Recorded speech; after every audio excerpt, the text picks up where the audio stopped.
Muy buenos días. ¿Alguna vez te has preguntado si Jesús pasó por algún mal día? Seguramente que como un ser humano, igual que como tú y como yo, pues no todo le iba muy bien.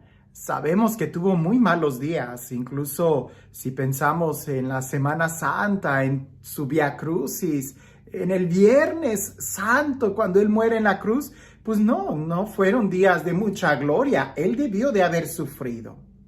Pero en el Evangelio el día de hoy nos narra lo que algunos han llamado un mal día de Jesús.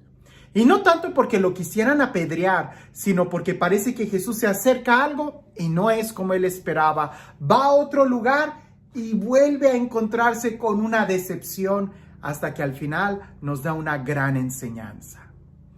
Otros escrituristas nos hablan de que todo este pasaje que leemos en el Evangelio el día de hoy no se trata de que Jesús haya tenido un mal día, sino más bien que es toda una enseñanza donde al principio se nos da como una parábola, como una acción profética muy clara, fácil de entender, pero después se nos narra la realidad del evento.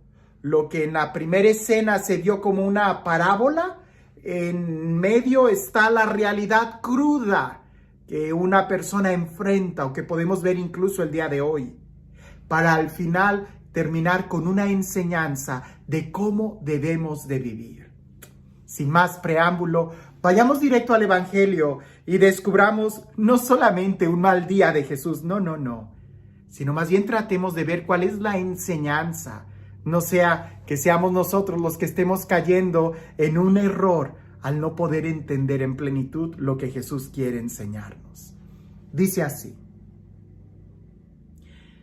después de haber sido aclamado por la multitud, Jesús entró en Jerusalén, fue al templo y miró todo lo que en él sucedía. Pero como ya era tarde, se marchó a Betania con los 12. Al día siguiente, cuando salieron de Betania, sintió hambre. Viendo a lo lejos una higuera con hojas, Jesús se acercó a ver si encontraba higos, pero al llegar solo encontró hojas, pues no era tiempo de higos. Entonces le dijo a la higuera: que nunca jamás coma nadie frutos de ti. Y sus discípulos lo estaban oyendo. Cuando llegaron a Jerusalén, entró en el templo y se puso a arrojar de allí a los que vendían y compraban. Volcó las mesas de los que cambiaban el dinero y los puestos de los que vendían palomas. Y no dejaba que nadie cruzara por el templo cargando cosas. Luego se puso a enseñar a la gente diciéndole: ¿acaso no está escrito: mi casa será casa de oración para todos los pueblos? Pero ustedes la han convertido en una cueva de ladrones. Los sumos sacerdotes y los escribas se enteraron de esto y buscaban la forma de matarlo, pero le tenían miedo, porque todo el mundo estaba asombrado de sus enseñanzas. Cuando atardeció, Jesús y los suyos salieron de la ciudad. A la mañana siguiente, cuando pasaban junto a la higuera, vieron que estaba seca hasta la raíz. Pedro cayó en cuenta y le dijo a Jesús: Maestro, mira, la higuera que maldijiste se secó. Jesús les dijo entonces: tengan fe en Dios. Les aseguro que si uno le dice a este monte: quítate de allí y arrójate al mar, sin dudar en su corazón y creyendo que va a suceder lo que dice, lo obtendrá. Por eso les digo, cualquier cosa que pidan en la oración, crean ustedes que ya se ha concedido y lo obtendrán. Y cuando se pongan a orar, perdonen lo que tengan contra otros, para que también el Padre que está en el cielo les perdone a ustedes sus ofensas. Porque si ustedes no perdonan, tampoco el Padre que está en el cielo perdonará a ustedes sus ofensas. ¡Wow! Sí, que es un evangelio largo, pero como una buena obra de teatro. No es un teatro, es una realidad.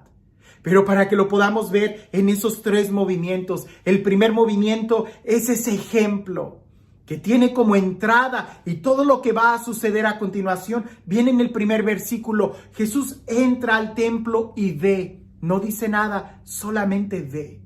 Pareciese que en el templo ya se había predicado muchas veces la palabra que entraba por un oído y salía por el otro. La gente ya se había acostumbrado quizás a sermones muy grandes en el templo, que lo que Jesús va a hacer a continuación es una enseñanza muy fuerte que los discípulos puedan ver, sentir, tocar, palpar, para que puedan entender la magnitud.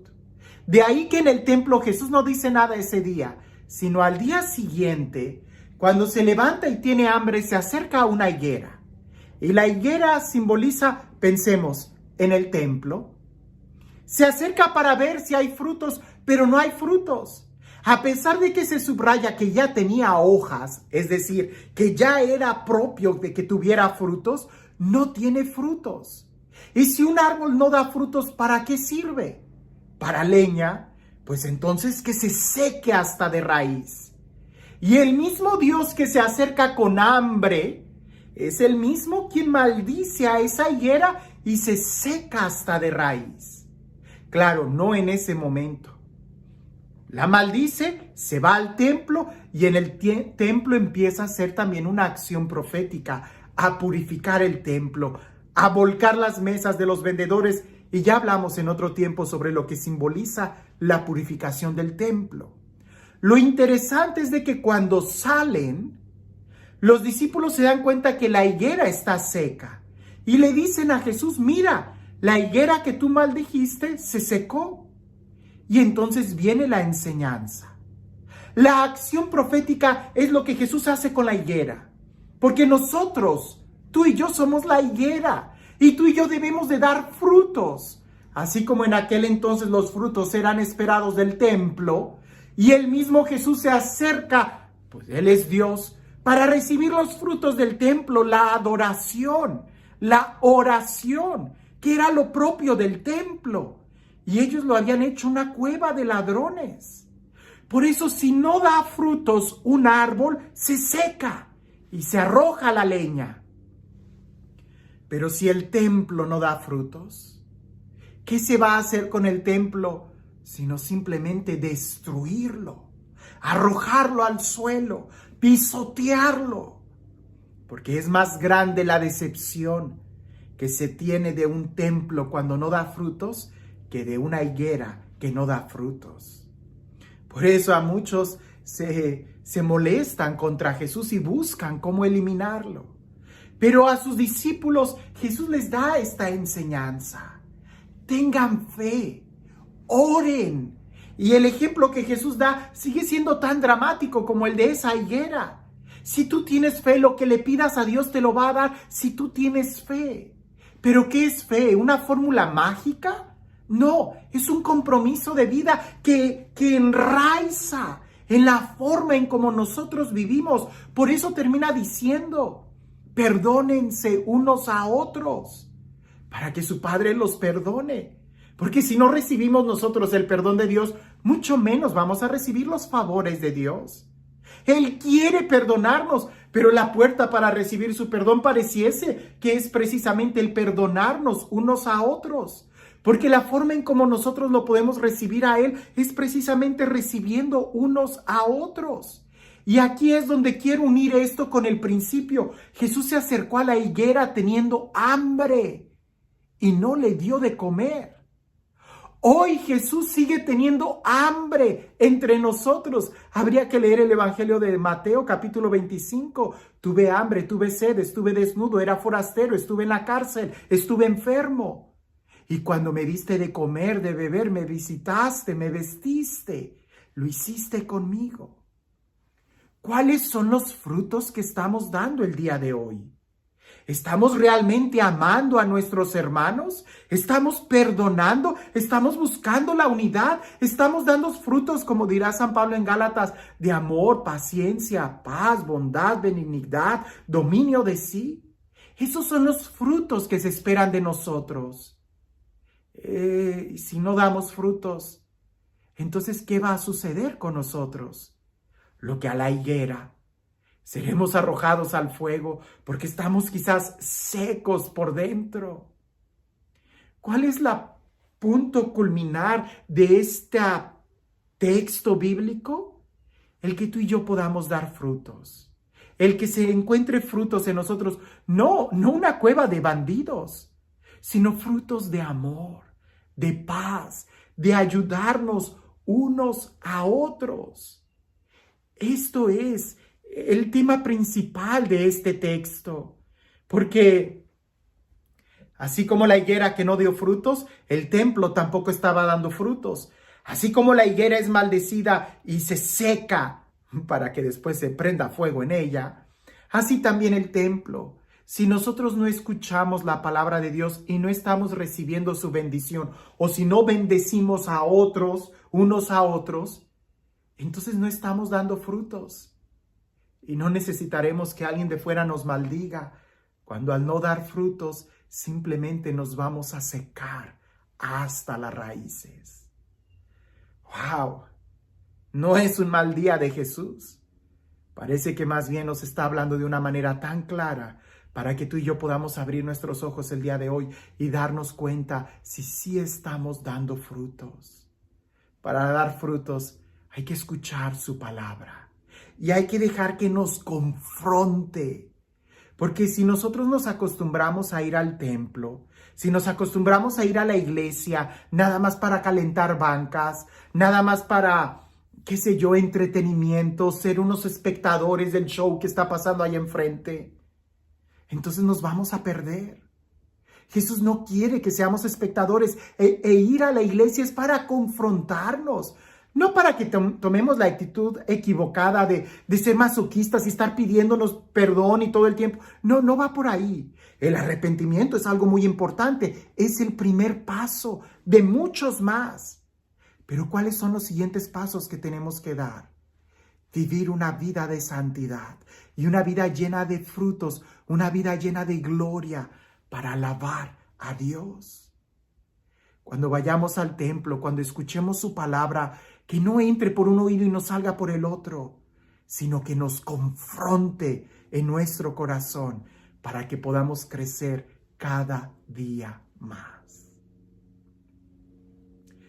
Y este Dios, el Dios del amor, el Dios de la paz, el Dios que nos habla directamente a nuestros corazones para sacudirnos y para que demos frutos, para que tengamos sentido, que sea Él quien el día de hoy y siempre nos bendiga. En el nombre del Padre, del Hijo y del Espíritu Santo. A veces estamos como el asadón. Si eres de rancho, sabes que es un asadón. Si eres de la ciudad, quizás no. Pero el asadón es aquel instrumento que se usaba para jalar tierra hacia ti. Claro, tú ibas caminando y ibas jalando tierra. Pero a veces estamos como ese instrumento que solamente queremos cosas para nosotros, para mí, para mí, para mí. Denme. Y no somos capaces de dar fruto. El árbol encuentra la plenitud de ser un árbol no por las cosas que recibe o por la abundancia de agua o nutrientes o abono que recibe, sino todo lo contrario, por la abundancia de frutos que da. Un buen árbol no se mide por la calidad de suelo que tiene, sino por la calidad de fruto que da.